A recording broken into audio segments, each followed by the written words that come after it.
Paul, thank you so much for doing this. Really do appreciate it. So I actually had you on my podcast. Sort of, what was it? About September time, wasn't it? Yeah, six months ago. Yeah. And so we had a 2-hour sort of conversation, and hence, well, obviously now we're doing it. Me and Andy doing the Leggett podcast, which is it's got nothing to do with me. My favourite saying. Leggett. It is. So I thought it'd be really good to get you back on, and obviously the interview that I did with you was sort of 2 hours long. Sort of, some people, people message me all the time saying it's one of the best interviews I've listened to. Put loads of people at Kip as well. No, honestly, no. It was. I actually, I mean that. It was a cracking interview. Really, really good. Sort of put the title, obviously, former Britain's most wanted criminal. But in fact, actually, I didn't ask you last time. Do you ever try and get away from that title, that former Britain's most wanted criminal? I think it's going to be really difficult for me to get away from that title. So what I decided to do... Paul, just hold the microphone, yeah. Okay. Yeah. Excuse me. So what I'm going to do with it... I'll put that there because I don't want to be holding it.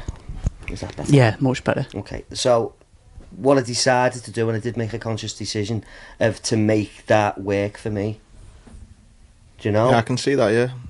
Well, you can either try and come away from it, but it's clear it's going to be very difficult to try and come away from it, or try and use it to your advantage where you can. Yeah, so it does give me... It makes me be able to not just knock on the door, but keep the door open to all these young people who I try and influence and try and advise and try and help and try and steer out of trouble. So they go, oh, you're who? And I go, yeah, I was that guy, but I'm not that guy anymore.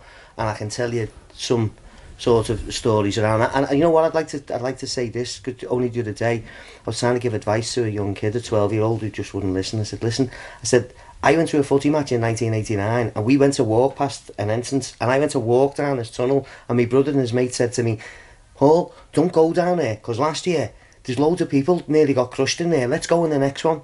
And we went in the next pen, and we watched 96 people die. So that's what advice can do to you, you know. Oh, yeah. You know, that's how powerful it can be sometimes. When you say it like that, yeah. Do you know, so I told him a story, and I could see him sort of light up. So with it coming from me, with me having that title and me having them experience. Well, yeah, by you having that platform, he's going to listen more, isn't he, than someone like anyone else saying it. So, yeah, so I use it to my advantage now. It's not a very good title. At least it's former and not current. Yeah, but at least when I was on the run in Spain, the lads used to call me BMW, Britain's most wanted. That's where the Beamer is. He's parked up in the bar. Is that what it be, yeah? Yeah, where's the Beamer? Anyway, that's brilliant, that. So, good, sorry, mate. So, I was just going to say, with that title, I imagine it probably gets you in there. You know, it gains respect, like you said now, with kids and things like that, and obviously helping sort of kids. Is it stay out? It's certainly to try and help them stay out of the life that you went through, or what's the sort of role now then? The role is to let them know that they can dream, and that there is a chance for them, because I think many of them think, no, we're just going to get around, we're just going to go on the street, we're just going to do this. But as me and Andy know, it's just not like that. You know, like yesterday I was speaking to people who really had a challenging time at school, and I don't think school's for everybody. And I don't think English, maths, science, geography, history and RE is for everybody. Yeah. But life is. But you were actually good at school though, weren't you? You enjoyed it. Yeah, I love school. I never had a day off. Which is weird, isn't it? Yeah, only because I wanted to get out of our house. Being the youngest of 9, you know. So you are youngest of 9, yeah? I had 6 sisters. Wow. You know, I was brought up on martini and lemonade on top of the pops. That's how it was. So where was home for you? Norris Green? Norris Green, yeah. Just over the road from Lamford Avenue. So I spent most of my time floating between, we call it Sparrow Hall, I don't know whether you've heard of it, but everyone calls it Lamford now. So that's where all my family live now. They all live over in Lamford. So for me as well, growing up now, how old are you, sorry, Paul? I'm 49, I'm 50 soon. So there's I'm 30. So when I've grown up, Norris Green's been known as, like, you know, Nogsy rough. Was it as rough then when you're growing up? don't think you see it as that because it's your home. Yeah, guess so, yeah. You don't, it's not until maybe when you leave later on and then you come back and you think, but even then it's not rough, it's just home, it's just the way it is. Yeah. They're the type of people who are there, who live in that area. Yeah. Funny, actually, I went to Brazil last year, and, you get in the where you can't go and what times, don't go on the beach at night and things like that, and it's all kinds of common sense, but I don't know whether this is a Scouse thing or not, or when you've maybe grown up in a normal area, but you're just like, well, there's places in Bootle where you probably think you shouldn't, but when you're from Bootle, you just walk around wherever, and because it's your home and you know people in there, and it's just normal. And again, not that I'm this big hard case, but in Brazil I was thinking, I'm not fucking stupid, you know what I mean? You got your wits about you a bit more. Did you go to the beach and did you do the things that they said don't do? Well, I didn't go over the top to them, but I didn't really walk around if you think most tourists would be oh, you can't, you're just more switched on, aren't you? I think anyway, more streetwise anyway. Well, I think also it's fear. You're not fearful of it because that's just the way things are. And that happened to me in Jamaica, and he said, "Oh, don't go off this site." So what did we do? We went off the site and we got shot at. Did you? Yeah. What happened there? Well, we were just walking down the road and we were told not to go because we like in a little fishing village. This wasn't like a family holiday, was it? No, this was all the lads. This was all the lads. Anyway, yeah, this was all the lads. Some of them are not here with us, actually. So, we went and we were told not to go off this resort. So we decided to walk down to the fishing village because the food wasn't that good. And as we were sort of walking down the road, we could see people just popping up over walls and heads and sort of motorbikes, little mopeds, chicken chasers I call them, going past us. And obviously we were just getting eyeballs, we were getting spotted, and people are going back, and to them we're just a wage, we're just graft to them. So on the way back from the restaurant anyway, the bike pulls up, someone fronts up next to it, someone pulls up from the wall, and I remember hearing the rolling of a barrel of a gun. Do you know this? And I just thought, and it stopped in the first one, there was nothing in it, and the second one, fired, and it was like just... Did you not shout, lad, I'm Britain's most wanted? I wasn't then. This was 95. Yeah. No, this wasn't then, this was in 95. So maybe they just stand you in good stead, and that's why you went into the favelas and on the beach in Brazil. So when you were growing up then, youngest of 9, obviously it's impossible to say, but did you kind of know your life would go down the kind of life of crime? Did you think, you say you were good at school, did you have aspirations for, I don't know, university? None for university. I just always thought I was going to play for Liverpool. It's just, I'm playing for Liverpool, see you later. I boxed, I played footy.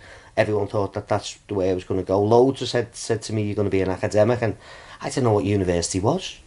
I just used to see University Challenge on the telly and think, what? Like it. It's not happening. That's just not happening. And then I think, looking back, and you're saying, did I know I was marked for criminality? About 2 years ago, I went and done a lecture in Hope University for the psychology team, and there's a report called the ACE report, which is about adverse childhood experience and how you are treated and how your childhood and your experience has an impact in your life later on. And there was 20 tick boxes with all little quotes like, where you shouted at as a kid, tick. Was a family member ever in jail as a kid, tick. And anyway, I ticked 20 of them, and as I got to the bottom of it, I just thought, weird, there was never fuck all down for me. I was always destined to go to jail. Yeah. The indicators were all there, I just didn't see it. I mean, we were hijacking trains when we were 10. I was having to dip tickets in Paris to go into a European Cup final a year later. We were... Yeah. There was just stolen goods and robbed cars, and we just heard this story and that story about everyone on the estate. So it was natural, that's your life. Yeah. So... And when did the sort of real grafts start then? When did sort of... I know you call it grafts, but when did that start then for you big time? I'd say after Hillsborough, because I remember coming home. How old were you then after Hillsborough? 19. I was doing bits and bobs, but I wasn't, and my head just went. And I remember coming home and taking ecstasy and nothing happening, because I was just numb, and waking up the next morning, seeing the papers and watching the telly and thinking, I'm just numb here, why do I feel numb? And I think it was later on in life that you realise that what you've been through is another form of trauma. Just how big of an impact it had on you. Yeah, and you don't realise that. You just go, and I just got off my barnet, like half the city did and half the country, and I think half the world did then at the time. Just happened that in the city that happened. And was you a big match goer at that point then? Yeah, home and away all the time. Really? So how old was you when you first started going the game? I went to my first game, I think, when I was 5, 3/4 time, getting in with my sisters for the last 15 minutes. Yeah. And then my first proper game, I think, was 76, Liverpool v Man City, which was a Tuesday night. And I remember just looking at the colours of the kits, and the lights were shining down on the pitch, and I'm colourblind. So these colours that I didn't know what they were, but just what they were doing to me and how they were stimulating me was like, oh my God. Yeah. And the crowd and the smell of piss in the cup. Yeah. You know, you'll never forget them moments.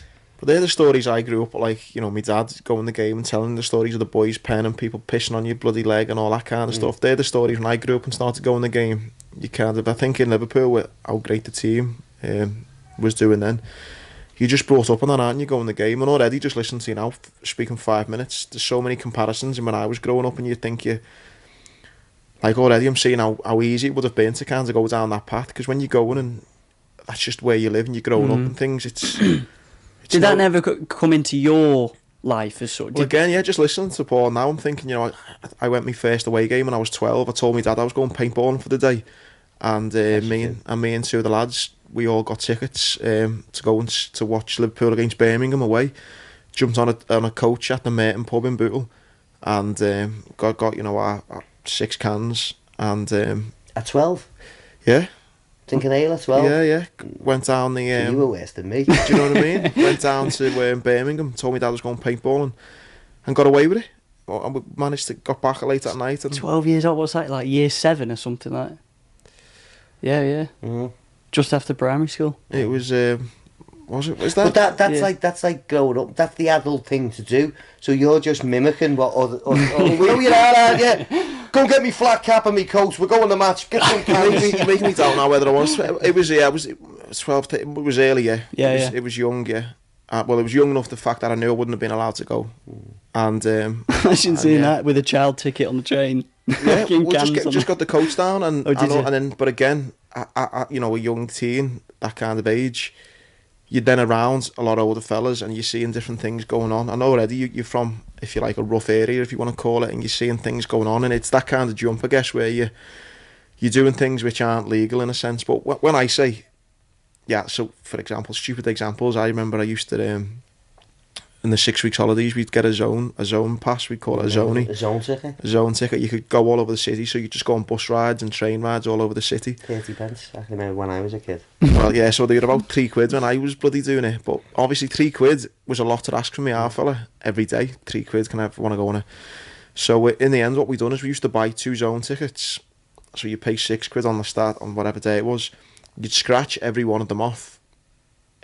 It's like, you know, a scratch card. So you scratch them all off, then you peel it down, and then you'd cut off all the numbers.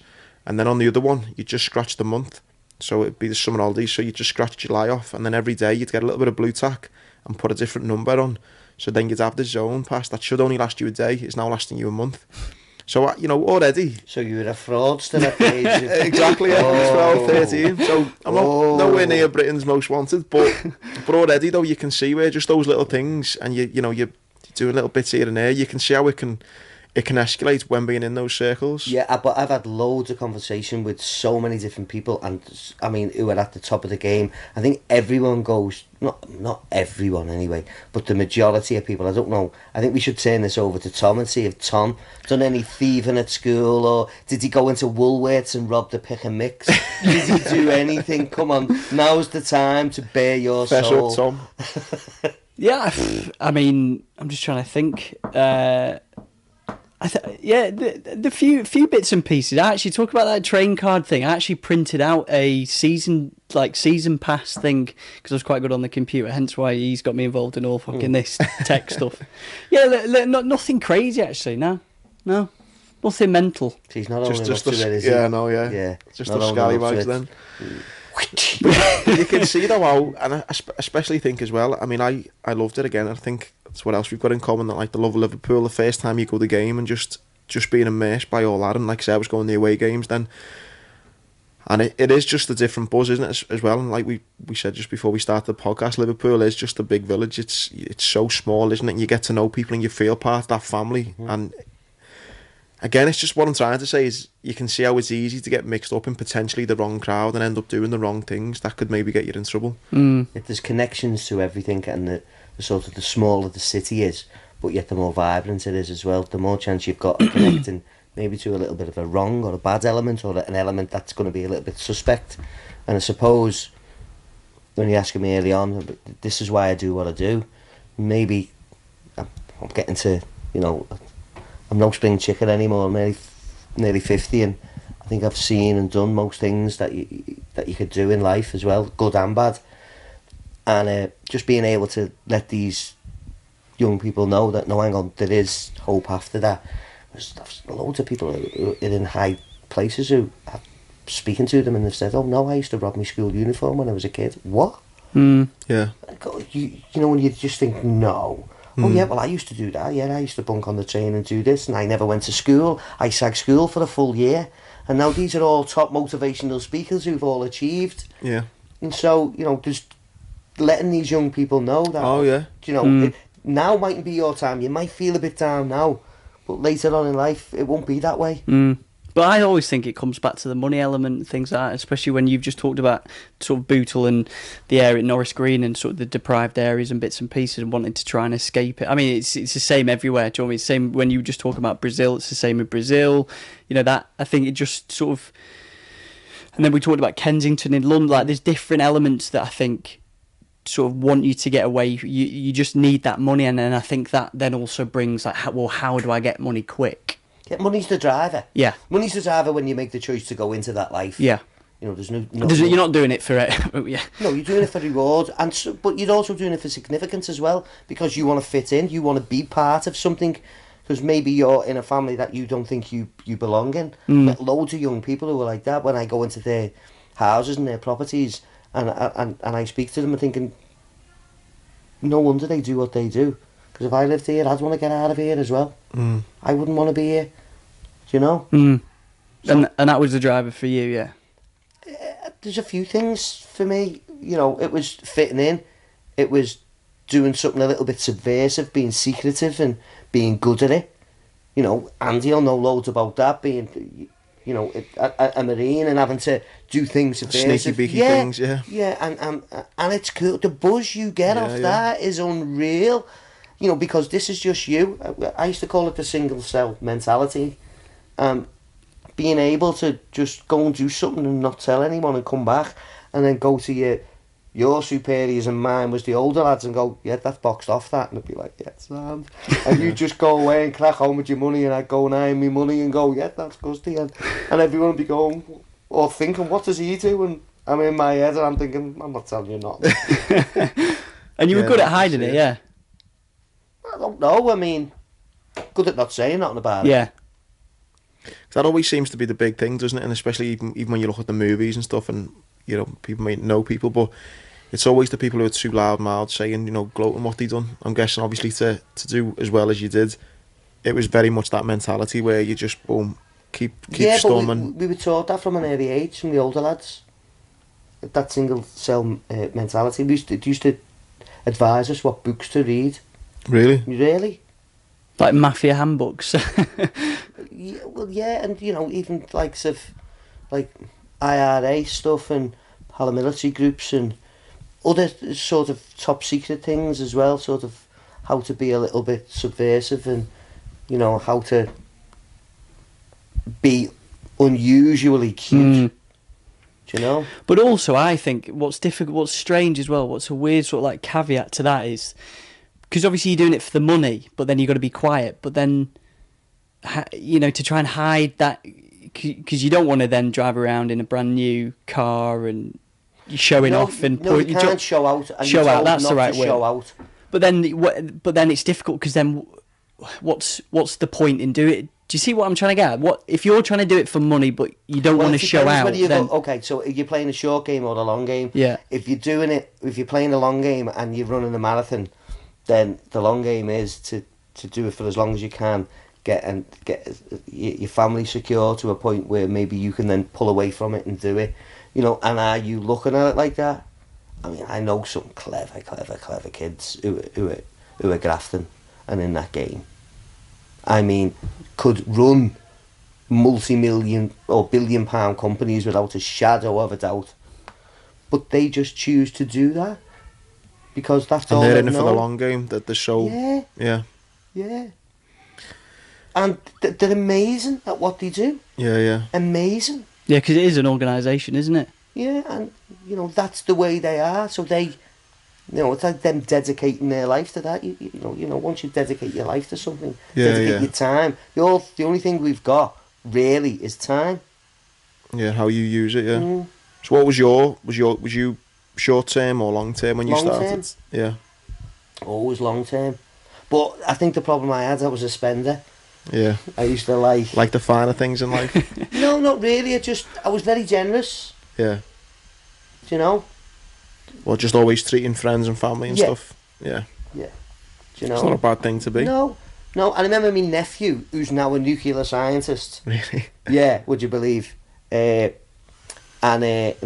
saying to me, because I remember saying to him when I was phoning from jail one time, I said, listen, I'm sorry for letting you down. I feel as if I've let you and everyone else down, because I was asking him to coach my son while I was in jail. And he went, no, Paul, you taught me the best lesson in life. And I said, what's that? He said, well, I'd be sitting in ours thinking about going to some match. He said, and you just pull up with a motorhome and say to my mum, come on, he's going. And then 2 days later, I was in Dortmund watching the final. And he went, it was just brilliant. Yeah. He went, that anything is possible. Yeah. Do you know? There's just no boundaries. He went, and you taught me how to push the boundaries, Paul. And he had a difficult schooling, I think. He wasn't the best in school, but he just worked hard, and now he's amazing, his thought process and how he talks. And if I've had any influence on that, I feel, maybe I feel proud about it. Yeah, 100%. Like, what a feeling to have, knowing that you've had that impact on someone's life and you've made them think about things differently. And what a message to have, that anything is possible. I always say to kids when I do the talks, I say, if you tell someone your dream or your ambition and they don't look at you as if you're a weirdo, then you're not dreaming big enough. You want to have these ambitions and dreams where when you say them out loud, people are going, it's fucking no chance you're going to do that. I like that cold, eerie silence when you say it, and then you follow it up with a load of facts, and it's like, oh shit, he's right. Yeah. Oh my god, he's onto something here. Yeah, he's got something here. Yeah, and that's what you want to try and, because again, it's so easy to just let life just, be on this conveyor belt and you just do the normal, where I think what that message you've left your nephew there is that's probably one of the best messages you can leave. I think if people think, fuck me, he's made me realise that, why can't I go and be a nuclear scientist? Why can't I go and fucking, anything? It's that mindset, isn't it? Yeah, and there's another sort of task that I do with all the young people who I meet, and I asked them if they were, if they were on the deathbed and they were like 80, 90, whatever, if they get to live to that long, if any of us get to live that long, and their grandkids are in front of them, what advice would you give them grandkids right now? They're asking for advice. I go, and you've got 30 seconds to write it down, and some of them are looking at it, and the best answer I've had, and the funny answer is don't shit on your own doorstep. Honest to God, I read that one out to the class at one time. But that task is about them, and when they read it out, I go, that's what you want for yourself right now. That's advice to yourself, and it's a good way of looking at things. What advice would you give to your younger self in 30 seconds? To my grandkids. Yeah. Maybe to your grandkid. Yeah. Read, and read. That easy. It's that opens up everything, and I think if I'm gonna still got me 30 seconds is just be very open. Don't ever close anything off. Be open to anything. Any opportunities? Yeah, just be open. Don't close it off. Don't be a bigot. Don't be a racist. Don't be a heightist. Don't be a gingerist. Don't be anythingist. don't. Do you know what I mean? Just really be open. Just accept it, and because there's things here that we haven't found out about ourselves and about society. You know, on that point, I learned a big lesson, right? I remember for years, right? I never I smoked a bit of weed when I was a kid, but I never really got onto the drug scene. And in like my 20s and stuff, I noticed people I hung around with and stuff started taking, Charlie was taking coke, and I was just never into it. And being in the Marines at the time, I kind of pulled away from them, and even though they were mates and I loved them and grew up with them, I regret this as well. For a few years, I do distinctly remember kind of thinking I'm better than them, almost thinking, oh well, that's and. But then later on in life, I had my own problems with gambling and drinking, and I thought everyone's got their own issues, and it's that kind of mindset of don't turn your nose up to anyone, don't think you're better than anyone, don't be open. If that's their thing, and listen, then do you know what I mean? Let them crack on with it. You can't kind of, like you say, be against anyone. It's important to just be open and just. I'm not saying it's right or wrong, but I think I learned, just to not judge people in that sense. Like you say, for being ginger or too tall to do this, do that, whatever. I think it's important to be open and do you know what I mean? Someone, I was at a meeting yesterday, and someone was saying, "Who are you and what are you doing here?" and all that. So it's hard to say, "In this and that, I'm here because of that." So we get to talking, and like. She said, "Oh, what's your name?" I said, "Ben." She went, "I know you, I've seen you somewhere before, I've seen your picture and all that." So I went, no. It might be this, it might be that. And she went to me, "Oh my God, your picture makes you look really tall, but you're not."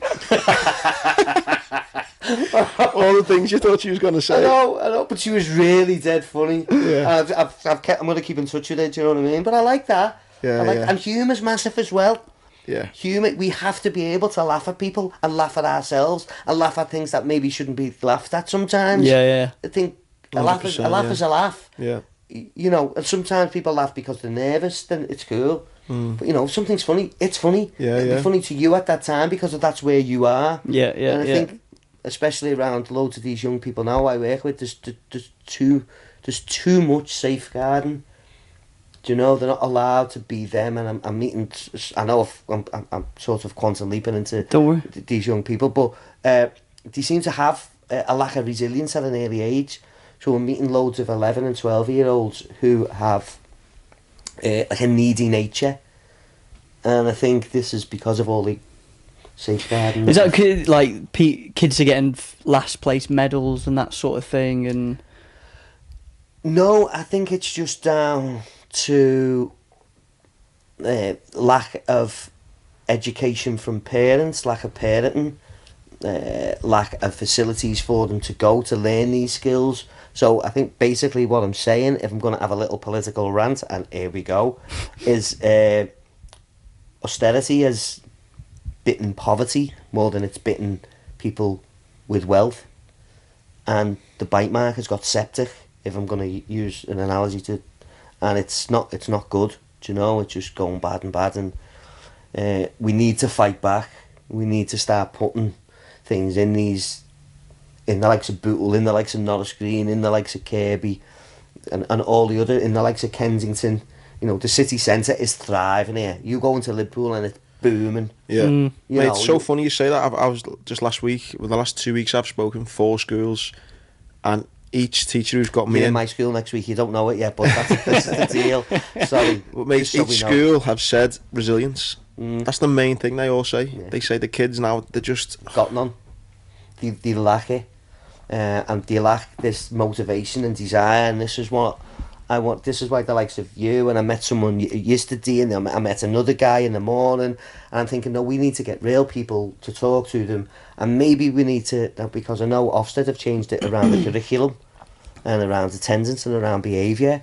So I think it's trying to influence people who can influence policy to try and change it, and that's what I'm trying to do now. Because I mentioned to you early on about me working with some universities regarding changing frameworks of how we deal with young people, and that's what I'm about there. That's what I want to do now.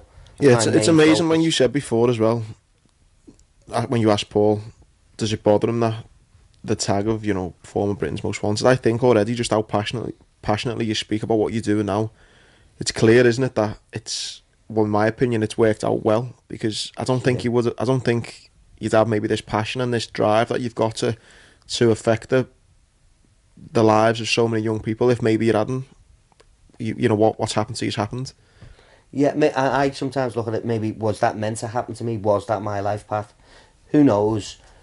But then sort of relaying that onto these young people and saying, listen, you know, it might be a bad time now, but this bad time will stand you in good stead if you just keep going and keep going and keep going and keep going. I always end my presentation, again, you talk about how anything's possible. Hopefully by the presentation I've inspired and motivated and all that kind of stuff, but I always want to leave it on a message of anything's possible. And I say to these kids, or anyone, businesses, whoever, I say, it's sometimes easy to say anything's possible. It's like a flippant comment, anything, and people can go, well, actually it's not, because, you know, I can't fly, so not everything is possible. And I say, okay, let me just tell you my little story. I say, 1 minute I was this big, tough Royal Marine commando, whose job it was to get the bad guys, and that was me. I got blown up. 2 weeks later, my dad spoon-feeded me cornflakes. You know, my life changed forever. So the 3 things that I got told that absolutely broke my heart was, number 1, you know, I knew straight away my career in the Royal Marines was over. Number 2, I was never going to be able to run and be active. And 3, I can't have kids. I lost the ability to have kids. You know, there was no motivational talk that could have helped me. There was no positive outlook. There was no, come on, mate, it'll be okay. It's not going to be okay. That's fucking shit. The 3 things that I've just been told, no career, not being active anymore, not being able to have kids, it absolutely broke me. So all those 3 things, they were all impossible things for me. 9.5 years later, I do a Liverpool marathon as an amputee, wearing a Royal Marine vest that I've been honoured with because of what I've done since. And through IVF, I've got a little girl. So, like, in that one split second, you know, 9.5 years ago, I'm getting told these 3 things that are impossible for me. 9.5 years later, I'm finishing the marathon with my little girl on my shoulders, wearing a Royal Marine vest. It's like, fuck me, anything is possible. Do you know what I mean? You've got to have that right mindset. You've got to be open. All on the one day as well. All on the one day. And so when people ask me, you know, was it worth it, or do you think it was meant to be? I just go back to that moment and I go, for that moment, I'd take it all. Because you know what I mean? I think it worked out for me in that sense. You know what? That's cool. That's cool. As you're saying that, I'm trying to think if I can sort of calculate any moment like that with me, with my kids, and sort of where I'm at, but there's no way I can go anywhere. But it's everything you've said, and that's why I'm resonating with you so much, what you say about that kind of, you know, it might have happened for a reason type thing, and always being open, and kind of dreaming big, because all those things, I wouldn't have had that moment of crossing the marathon with me little girl wearing the Royal Marine vest if I hadn't been open, if I hadn't jumped at every opportunity, if I hadn't stayed hopeful, if I hadn't dreamed. You know, all those things wouldn't have happened, everything you've said, if I hadn't put that into practice. Do you know what I mean? Yeah, I'm just trying to think. There's loads of moments just flickering in my head. I was thinking about handing myself in. I was thinking about going in jail and separating myself in jail and thinking, right, now I'm just going to concentrate on writing and reading, and I did. I just buried my head in books. And then when I got out, it was really difficult to cope on 300 quid a week. It was a struggle. Do you know? I'm not going to lie to you. After about 3 months, it was like, weird. What am I going to do here? I can't even pay my bills here and live. I'm just going to have to stay in the house somewhere and do nothing. You know, and there's people on lower income than that. You know, and that was just me. Yeah. And so I had to deal with a lot of adapting. Yeah. And my focus had to change. And once my focus changed, and I had readjust. Did you feel? Sorry, mate. Did you feel like your self-worth had gone during that time? No. No. I'd done a little activity the other day for a psychology degree that I'm doing. It was regarding messages that I've had, and so it was like, what messages have you had of how to be?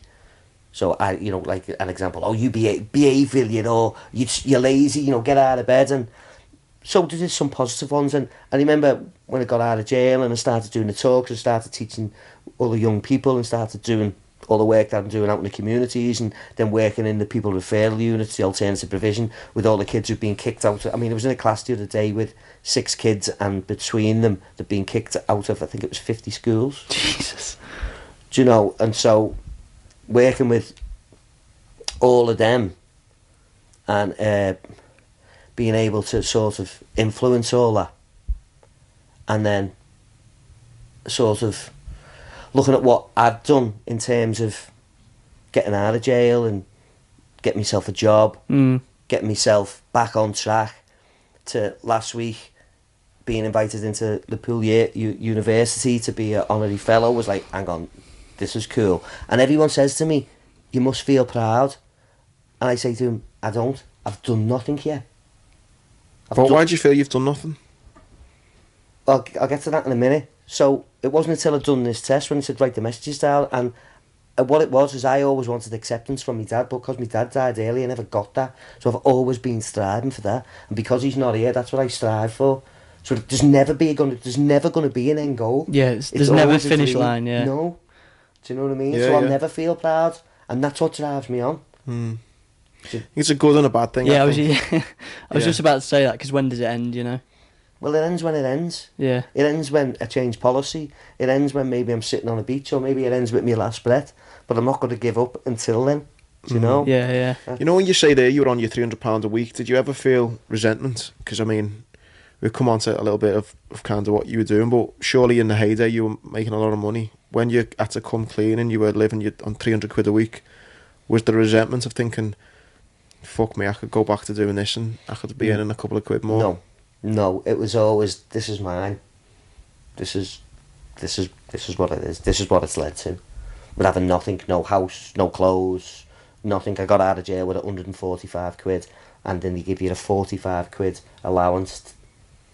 And then because I was with the job that I was doing, I wasn't paid.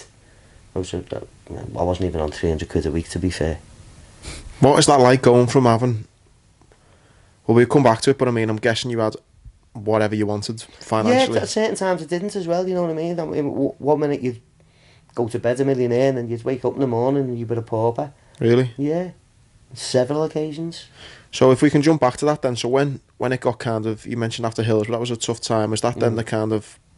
Yeah, that's what that was then the kind of start of... Yeah, you well, were like, ecstasy kicked off in the city, didn't it? Once ecstasy kicked off in the city and all that dance and rave culture... That's what you got involved in? Yeah, so I just got a load of ecstasy tablets and hit the street, and before you know it, a year later, I was like down in London, I was in Ibiza, and met a few lads, and before you know it...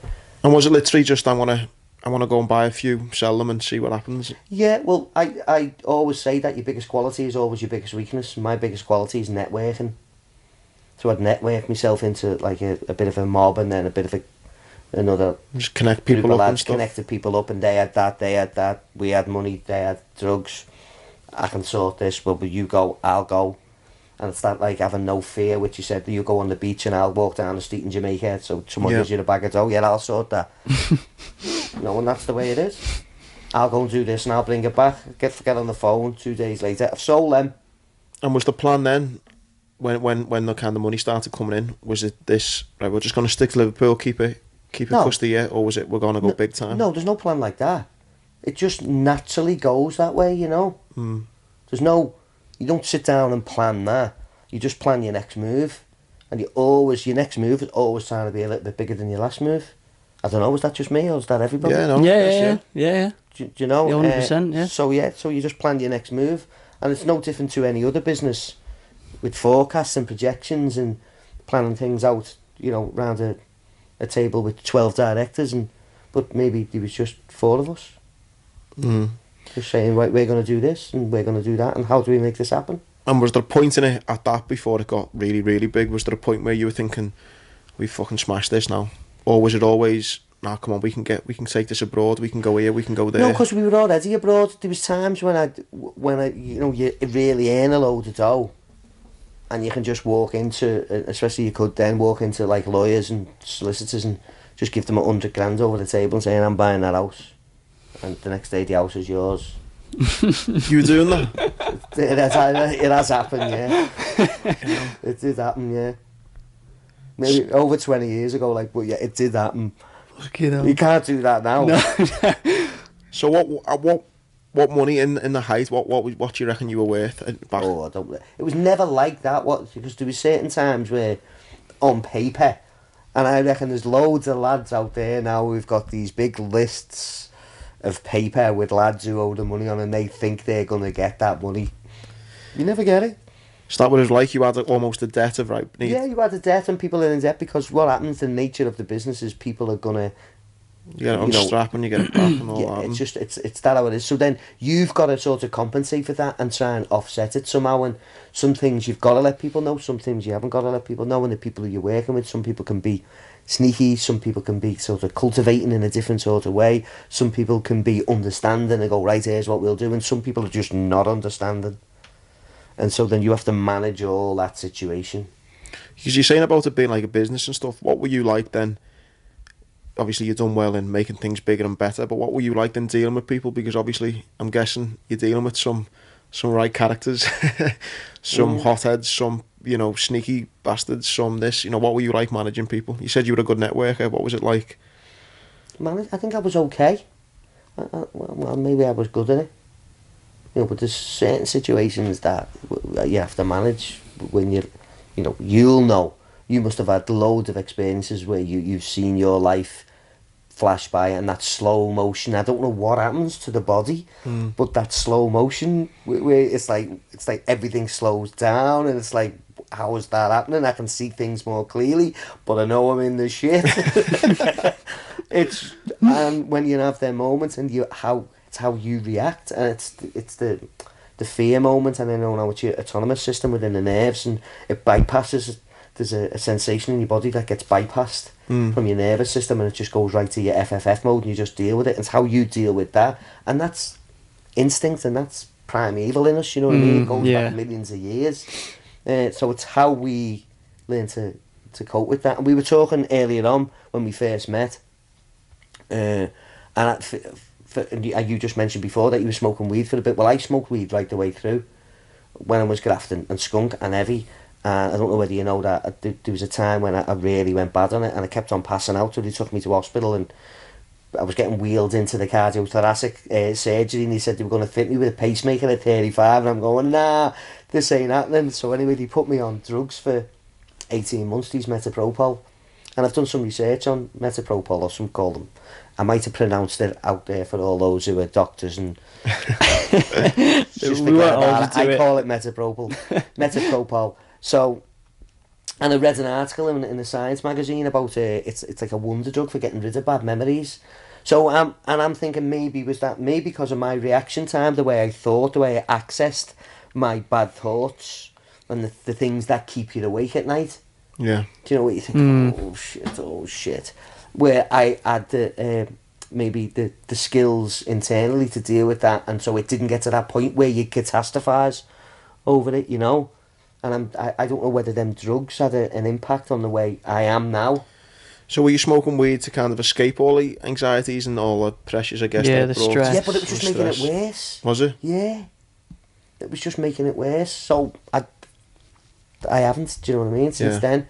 So in 2005, he said to me, he called me in, the cardiothoracic surgeon, slapped me on the back of the head and said, listen, you don't have to tell me the full story, but I can more or less work it out. You need to curb your lifestyle. You need to stop it now, otherwise you're going to be in here for the rest of your life. I think that was a big moment for me, you know, to go, well, this is my health here. It's not just a life, you know, it's not just me having a lifestyle of earning dough. I need to sort other things out. So it was that time when I started to ramp it down. I thought the thought process was ticking over and going, you need to do something else here.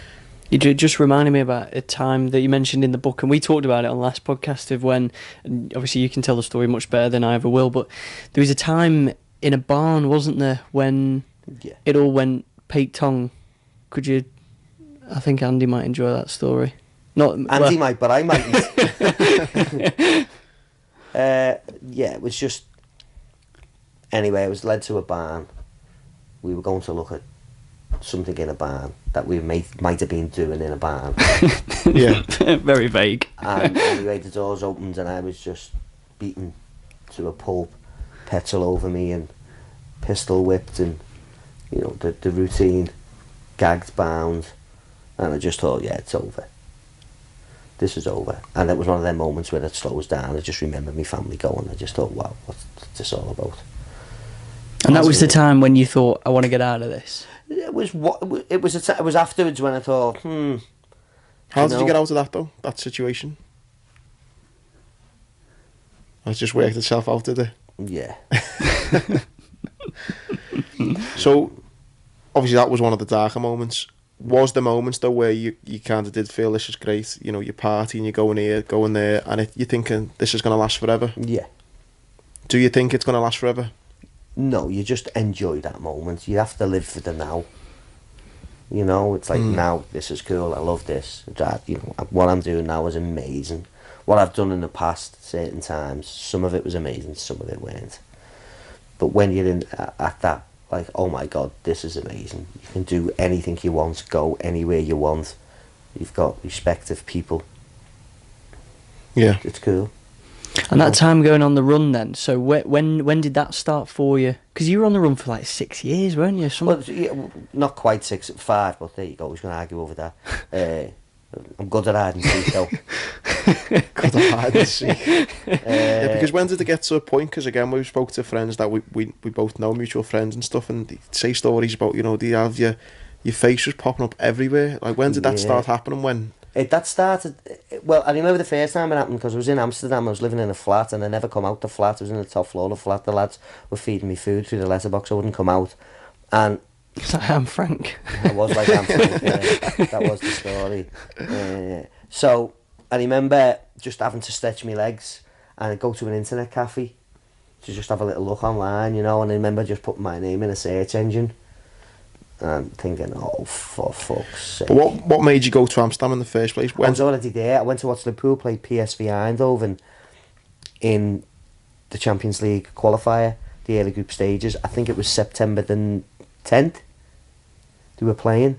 And when I woke up in the morning to go to the match, that's when my phone rang, and the guy who was my next door neighbour, I could hear the sirens going in the background, and he went, Paul, there's police all over your house. And I went, get the fuck out of here.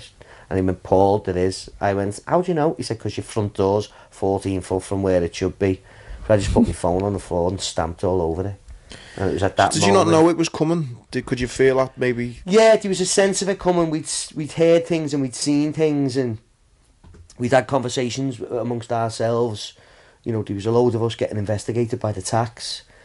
And it's, to my knowledge then, and especially with all the reading we'd done and all the information we used to gather along the way, that they're only going to come after you once they know it's viable, that there's enough money there for them to get.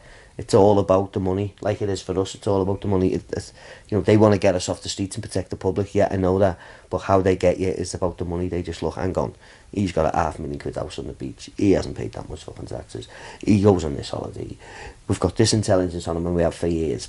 He's getting it. So there was information there for us. You know, you just feel it and sense it. And you must know that as well. You must have been in some situations. We used to call it combat indicators, and we'd... I remember this, funny you should say that. I remember this one patrol we went on, and so you'd have so there was this road called a 611, which was like the most fucking dangerous road in the fucking world. And our base was on this 611. One side you had the green zone, where all the farming was done. On one side you'd have the desert. This one particular patrol, we went desert side, and we skirted right round the desert to get to a village a couple of miles down the road, but we went purposely on the desert side so they couldn't see us coming. And as we're coming into this desert, there's this fucking mass exodus of women and children just running out of this fucking village into the desert, and they're just all standing in a big cluster in this desert while we're just walking in, and you're thinking, well, I wonder why they're fucking running away, and there's fucking Taliban in this village, and that combat indicator of something's going to go down here, you know, just that feeling of that fight or flight starts to come in, the adrenaline starts pumping, and you just know the shit's going to hit the fan any minute. I never seen no women or children running. Maybe women running towards you. Strange faces in, you know, following me sort of on the beach, because we used to go and talk on the beach. We used to get, you know, leave the phones at home and go in the park and speak, you know the old counter surveillance sort of moves, techniques, and just keep everything away. So yeah, there was indicators, you know, there's indicators on your phone where you do your phone back. For your phone to start playing up and all that, you know, because you know your phone's... Really, yeah? Yeah, there's a few little indicators. So luckily for you then, you just happened to be away following the Liverpool? Yeah, just went to match. So your love of the Reds saved you in that instance? Liverpool saved my life. Liverpool, at that time, yeah, it made me... It did, yeah, thinking about... And I always say it. Not many people can say that. Not only do I love them, I think they might have saved my life. Yeah. You know, at that time. So your trip in Amsterdam was meant to just be watching the Redmen, and then it ended up in a lot longer stay. Yeah, I had €350, a rucksack and a pair of flip-flops and a little pair of combat trousers.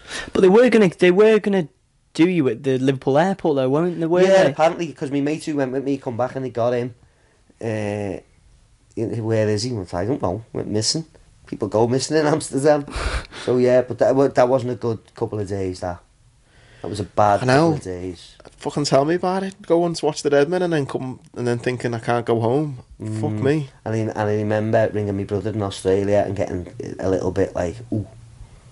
So it felt like a hole opened up in front of me and all my world, just like a sinkhole, and everything went down. And it was like, oh, what am I gonna do here? What do I do? And then a couple of weeks later, someone gave me a phone number to a solicitor. I rang the solicitors and he said, I'm going to read a list of names out here. And so we read the list of names out.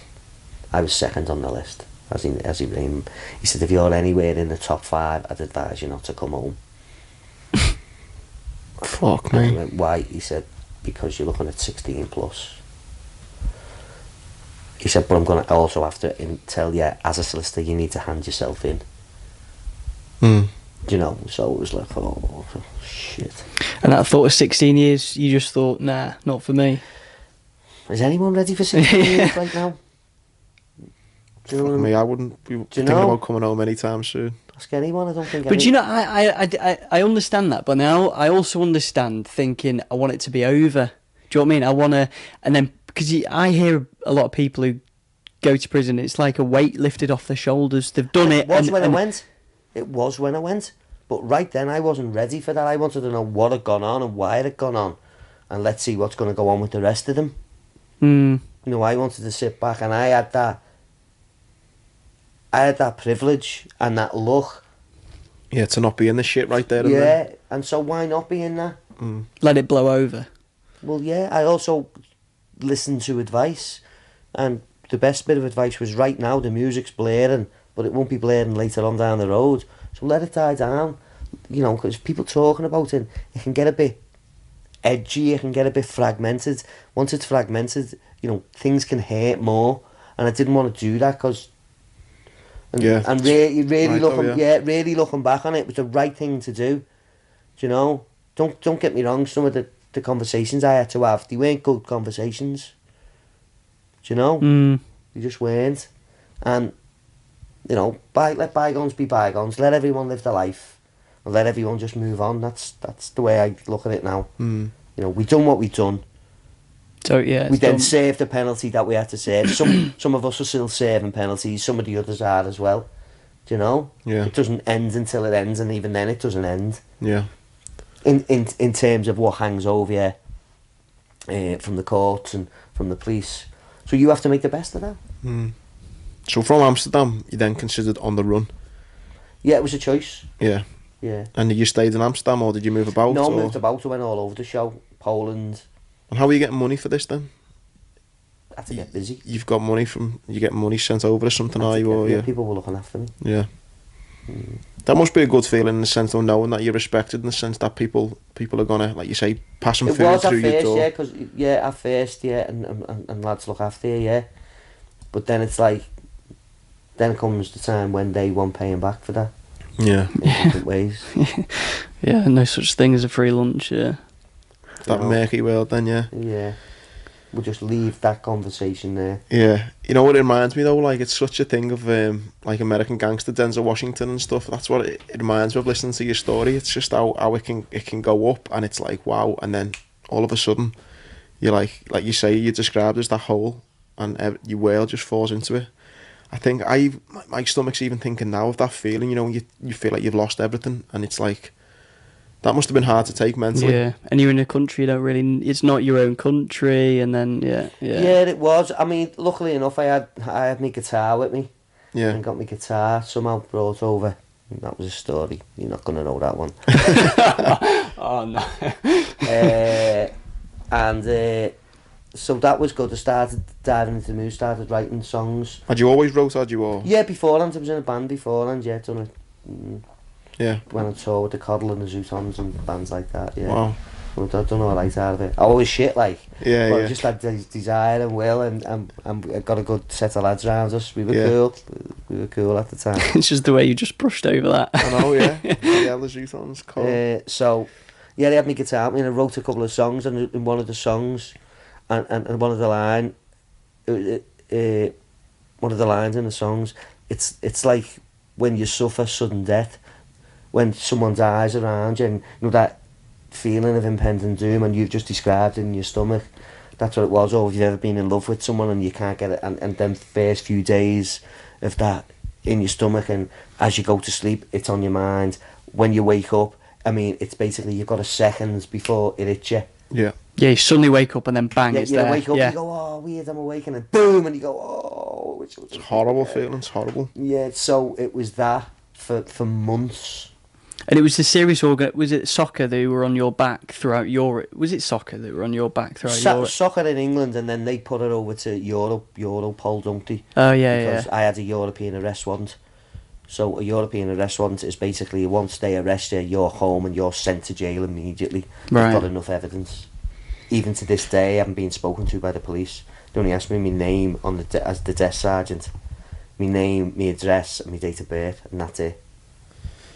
So when you're on the run like this and that feeling, I can't even imagine what it's like, that fear of you being watched almost, I guess, for 5 years. What made you in the end think, fuck this? A culmination of things, culmination of my kids, culmination of not having a life, a culmination of all the lads around me. Also, how long is it before I'm dead? Are you living well at this point? I mean, you obviously getting by. Certain points I'm living really well, certain points I'm not. I had some really, really low moments. Yeah. Some like near-death experience moments as well. Really, yeah. Yeah.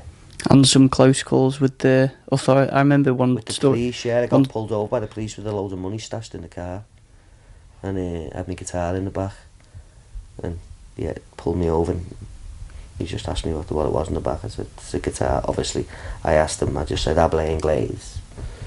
Un poquito español, habla inglés. And he's like, hey, okay, yeah. So yeah, I had a little bit of Spanish box off. Well, when you're there, you speak more Spanish and you understand more. So then he said, yeah, he asked me to get the guitar out, and then he asked me to play it.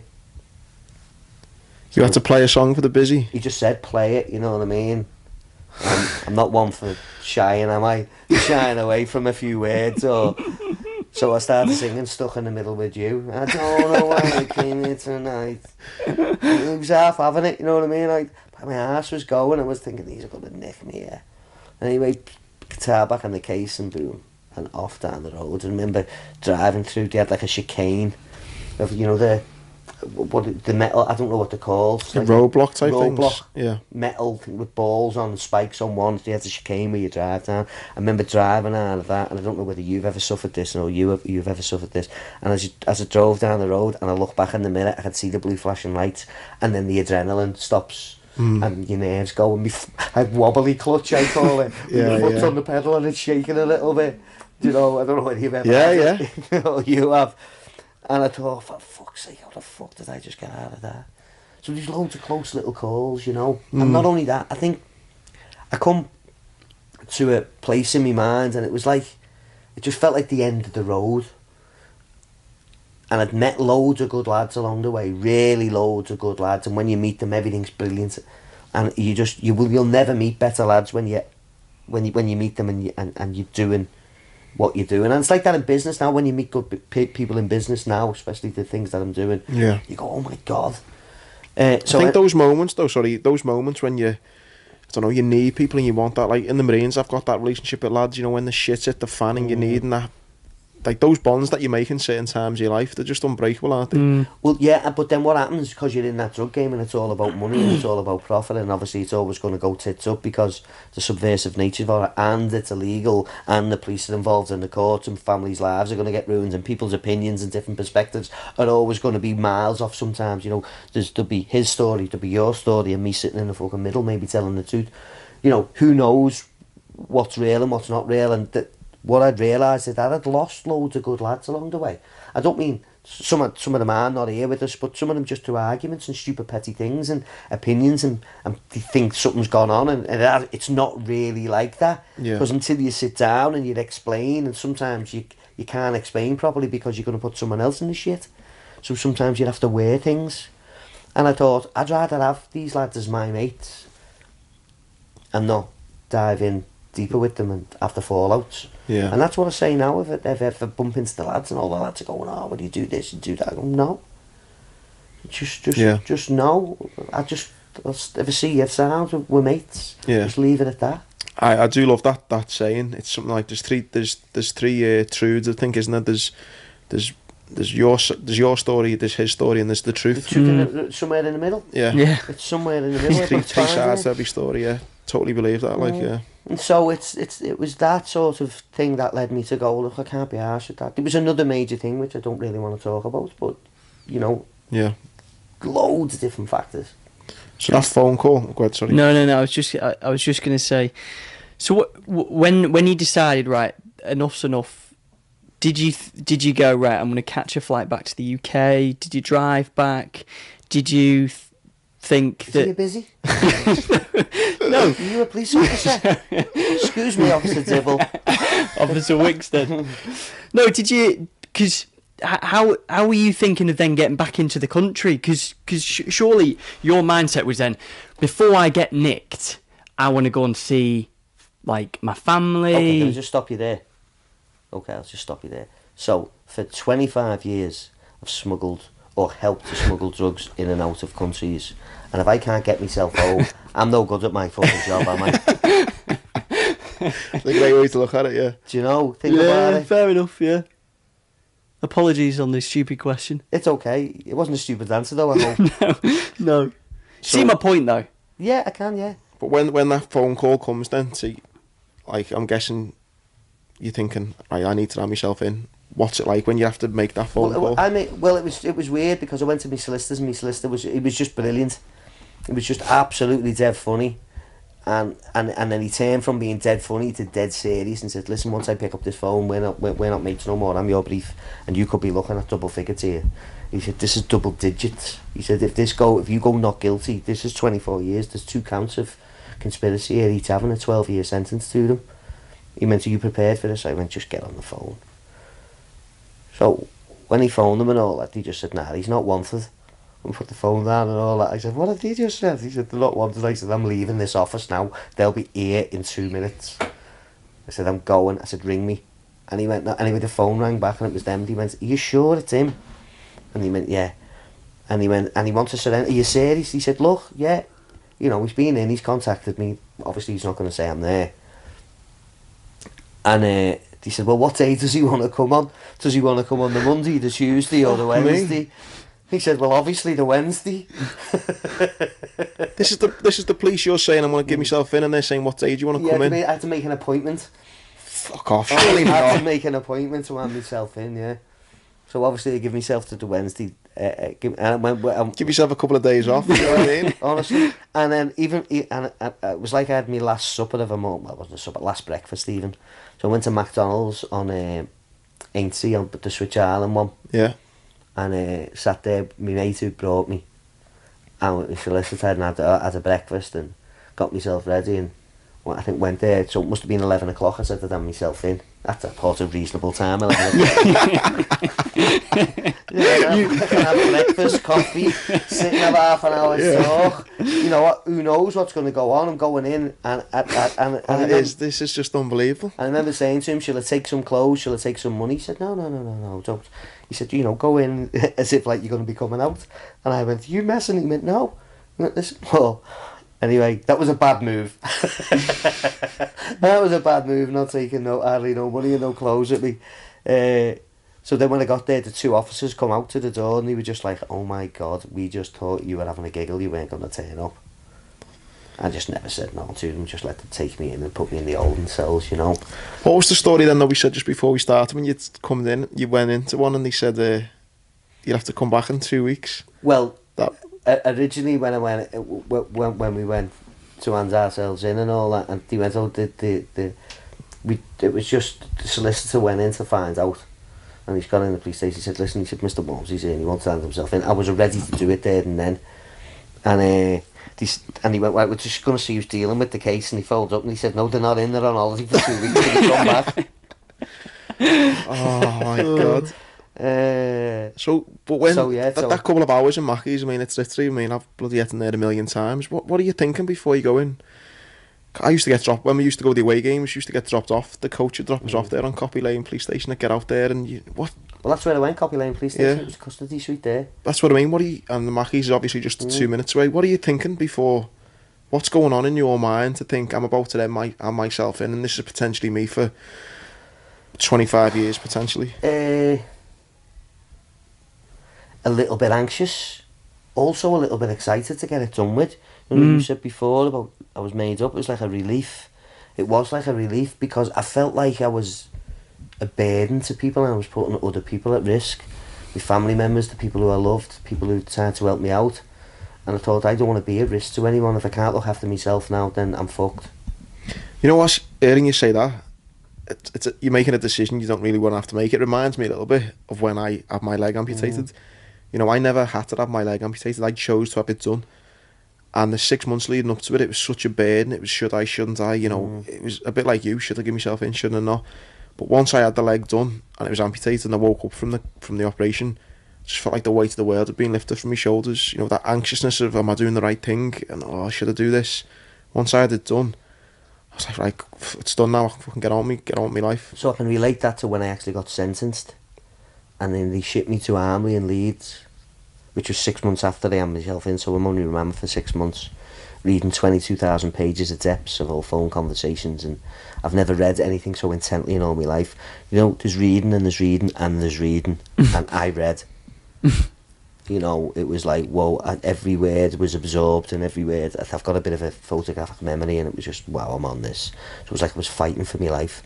So then, getting sentenced and going to court, I remember I had 12 stamps, a pad and a load of envelopes, and so I wrote 12 letters to the closest people around me to say, listen, drop me out now, just leave me, let me sort this out, I'll get in touch whenever I can get in touch, and just leave it at that. And anyway, I got 12 letters back saying, fuck off, you dickhead. Like, we're coming in to see you. And I thought, that's cool, you know what I mean? That was good. That was a nice little sort of experience. There was a funny time that you spoke about on my podcast with about when you were at that McDonald's with the solicitor. The solicitor was saying, I think the Pope got mentioned. No, that was in his office. That was it, yeah. That was in his office. What happened was, when he got that serious with me, he said, listen, Paul, he said, you know, we need some help here, because when I put that phone down, it's all different. So if there's anything you've done in your past, maybe even some help from God, now's the time to tell me. And I'm thinking, I have done loads of charity work, like I've done loads of events, I do help people, I've got that nature in me. I'm not just a scumbag drug dealer, what everyone might think, you know. I do really do loads for other people as well. I said, you know, you mentioned the church. I said, well, I've got a relative who's in the church. He said, well, what do you mean? I said, well, when I grew up and my dad died and my family, I went to basically stay with my sister, and my sister's fella and her brother, who we called him my cousin at the time, he went to university, become a barrister, and then one day he come in when he was 19 or 20, maybe 21, because he'd already become a barrister. He must have been 21. He said, I'm joining the priesthood. I've had a calling, and off to the cloth he went. So anyway, once he become a priest, he was the only priest to be ordained in the Norris Green area, from Norris Green. And then I said, and what's happened is, once the Vatican found out that he was a priest and he was a trained barrister, they got him over to the Vatican as an in-house barrister. So then, and he's going, yeah, tell me more. So I went, and he went to New York in the early 90s, and he got friendly with an up-and-coming senator by the name of Obama, and now he's an advisor to him. He went, whoa. So you're telling me, someone who you know, like a relative of yours, is works for the Vatican, so he's mates with the Pope? I said, yeah. I said, and he's now mates with the president of the United States of America. I said, yeah. I said, he's in charge of rebuilding Haiti at the minute and all that. And he went, is that right? And I went, actually, yeah, I've got his number in my phone here. And he went, you've got his number in your phone? He went, well, phone him. I went, phone him for what? He went, ask him to pray for you, you soft cunt. True story. That's brilliant. True story. I won't mention his name. Father, blah, blah, blah, blah. But true story. Anyone who wants to research it can. Oh, that's brilliant. Funny. So, yeah, that was sort of... that was me solicitor. At least he had the sense of humour anyway. He was cool. He was absolutely, really put me at ease, you know? Yeah. It wasn't like that relationship where it was all fuddy-duddy and like... So did you know what you were going to get then going into court? Did you know what you were looking at? No, he offered me a deal. He just come in. I was only going in for what's called a plea in a mention. And then he come in, he went, listen... Because the barrister wasn't even supposed to be there. So he come in with his wig and I went, what's he doing here with all his robes on? He went, oh, it's happening. I said, well, no one told me it's happening. He went, no, this is it. It's happening today. I went, why? He went, because there's a deal on the table. You're not going to get no more than 12. He went, what? And as he went, what? I went, kiss the pen. I didn't let him finish the sentence. I said, kiss the pen. You know, and to even be to think like that now, thinking about it, is crazy. Yeah. You know, thinking that, yeah, I'll just take a 12. You know? Was that definitely you're going to serve at least 12 or you could get out earlier? That was the maximum. All right. The maximum I could get. So we argued a few little points of law, they did. I learnt loads in a short space of time about points of law and how you argue them specifically. And how loads of the sort of work is done in chambers and sort of outside the court. Excuse me. So that was cool. So I ended up getting a 10.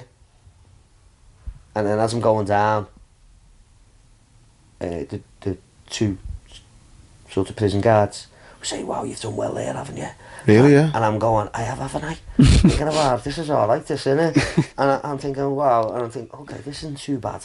Considering you said maybe 24 years, did maybe? Well, that was two. On two different yeah, things, that was two, yeah.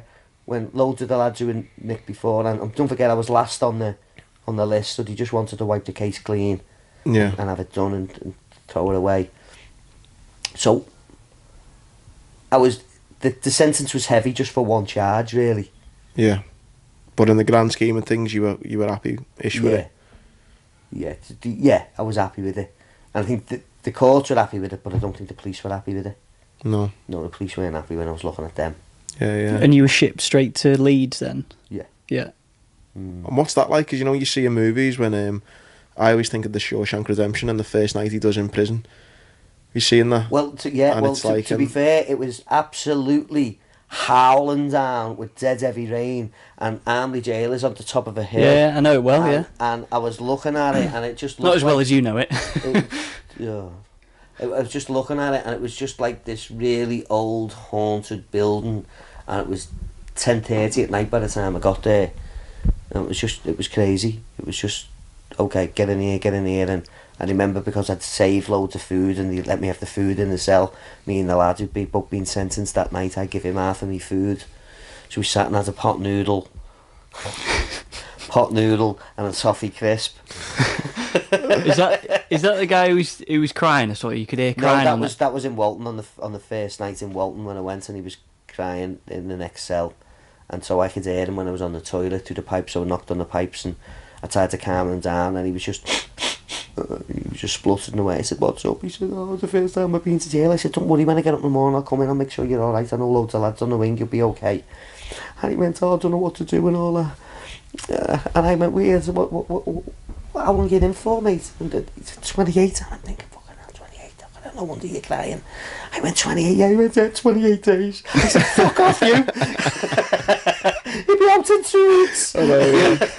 But it's relative to him. Yeah. Do you know what I mean? It might feel like 28 years to him. Yeah. Do you know? So, yeah, there was loads of strange moments in jail, loads of brilliant moments in jail, loads of really bad moments. My sister ended up taking her own life while she was there. The woman I was with, she ended up leaving me and going marrying someone else. Although it was a bit dodgy beforehand. And then also, you know, my mum wasn't well. My mum got cancer and got dementia. So It was all within the space of 2 weeks, by the way. All of that. And you can't do anything, can you really? No, it was tough, and they wouldn't let me go to the funeral. That was tough. Are they always that strict about funerals and things like that? No. He said they never had staff, and sometimes there's no... Excuse me, guys, can I interrupt for a second? Yeah, of course. Yeah, I don't know whether you want to listen or... Oh wow. Oh, wow. Oh. I think we were in prison, weren't we? Was you? Yeah.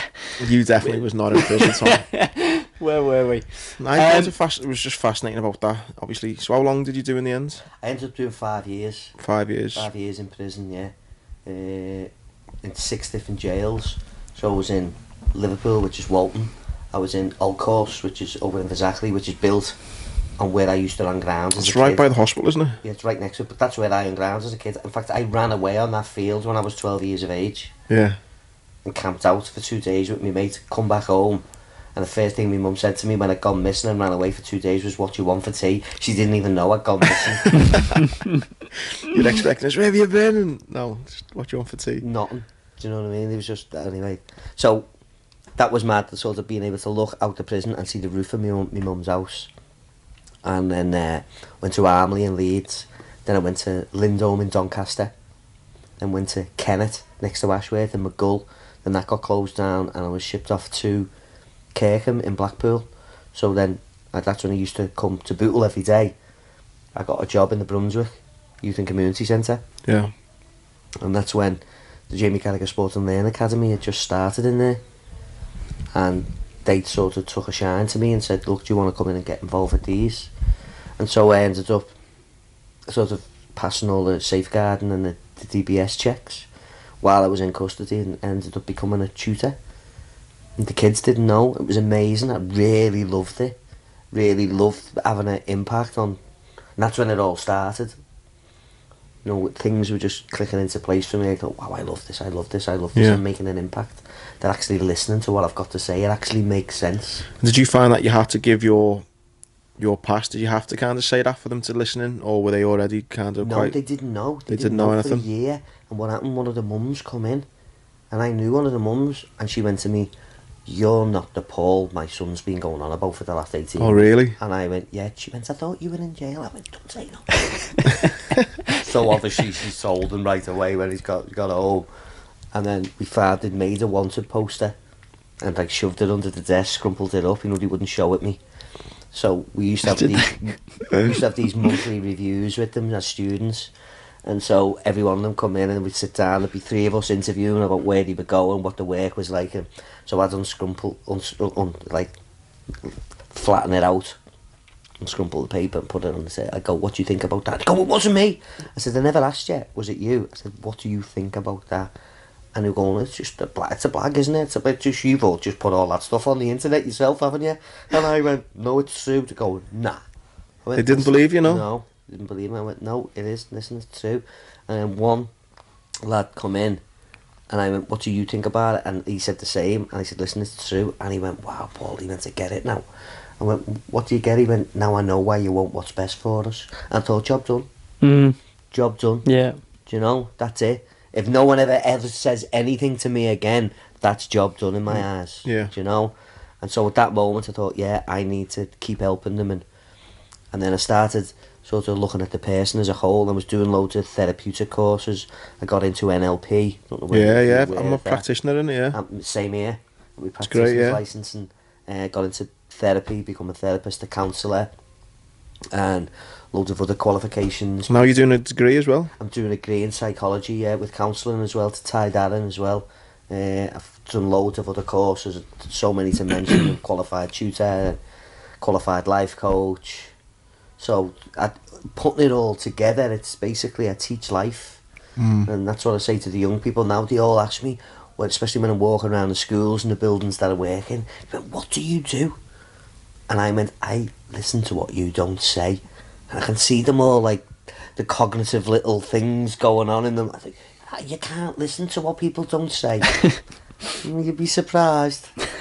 You'd be surprised. But what do you teach? What do you teach, sir? Life. My name's not Sir, my name's Paul, and I teach life. Do you know? What's the psychology taught? When you're doing this, obviously you're still doing it now, aren't you? The psychology degree. So what is that? that taught you about yourself then? That I'm not always right. This is why I get him on. This is why I teamed up with Tom for the podcast. He asked those good questions. See, to know that I'm not always right, and some Right. some of my thought processes are still maybe a little bit off, and they give me new skills, they give me new methods, new techniques. But can you relate to what they're teach? So some of the stuff they're teaching, The next day I can put that into practice where I work. but you can also think back to a time when I can't give you a good example because I've never done the course, but can you think back to a time 10, 15 years ago and think, like that resonates with me now, or I understand why I did that, or... Yeah, the messages before about being proud. Yeah. And I can't accept being proud because my dad was never proud of me. So I've wiped that emotion and that thought and that word, it's gone. Mm. Do you know? So understanding that load of things come from the rooted early on in your childhood. And there is other ways which you can get away from them, and there's different counselling techniques, there's different psychological... Go about things a different way rather than... Yeah, there's not just one way of doing things, you know, there's not two, there's three, there's four, there's five, there's thousands of ways sometimes. But what makes us all the same is that we're all different. Yeah. It's the only common denominator we've got. Yeah. You know?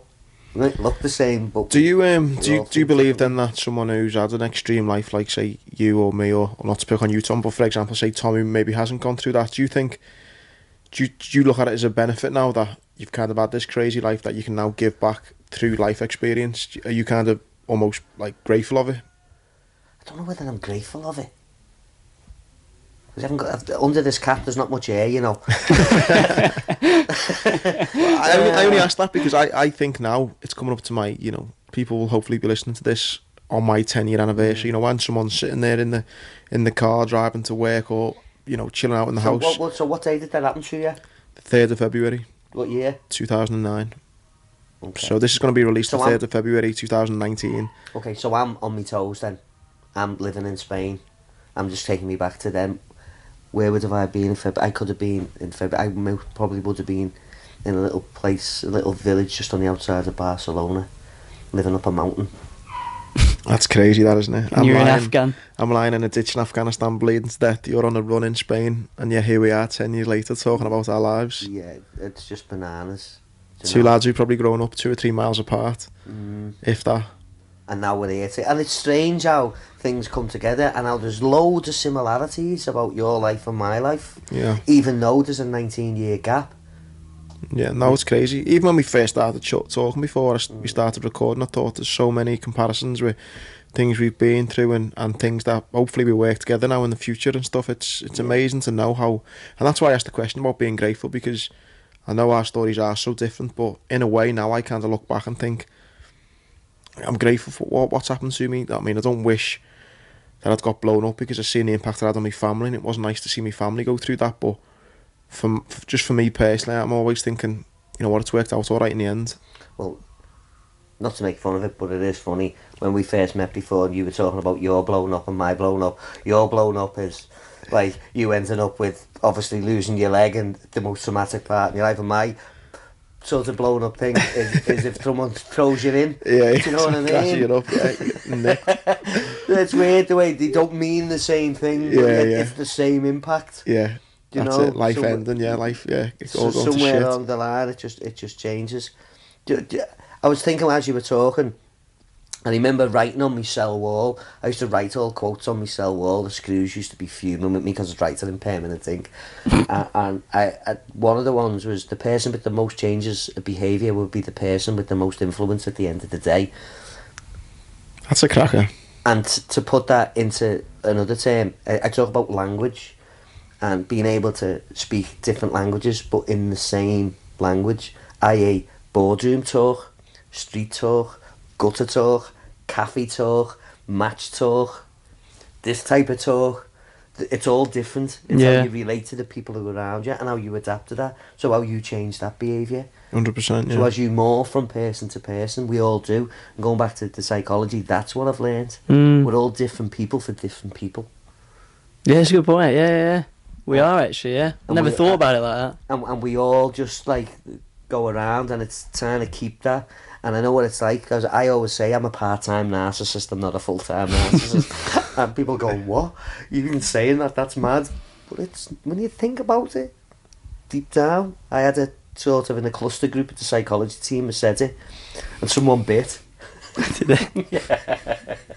And when they bit, it was like, okay, I didn't mean this. Think about what I'm saying. Because we do. You must like talking about yourself sometimes, because you definitely say, well, I met Tom, I met Paul, and I met Andy, and now we're doing this. Yeah. So in a way, it's a bit narcissistic, because you're talking about, and you will and I will, because we're I talking get about told our all the lives. time, oh, narcissist. do you? So I just always say, I just cut people short and go, no, I'm only a part-time narcissist. Yeah. It's a good way of looking at it, yeah. Good way of saying it. Mate. No, I had it with Carragher, funny enough, the other day. We done it again to mark the 10 years, and my book's just come out on paperback, so me and Jay done a bit of filming in the Brunny, funnily enough. I've seen it, yeah. And I put a photo up on Instagram, and then I said, tune in on Saturday to hear about what me and Carragher are talking about. And he fucking commented saying, you as usual, and then everyone just was like jumping on it. So I get told that all the time, always talking about myself. You know what, I'll give him a text after and let him know about that one. Yeah. They'll say, listen, I've just had Andy down at 2 fucking- hours. 2 hours.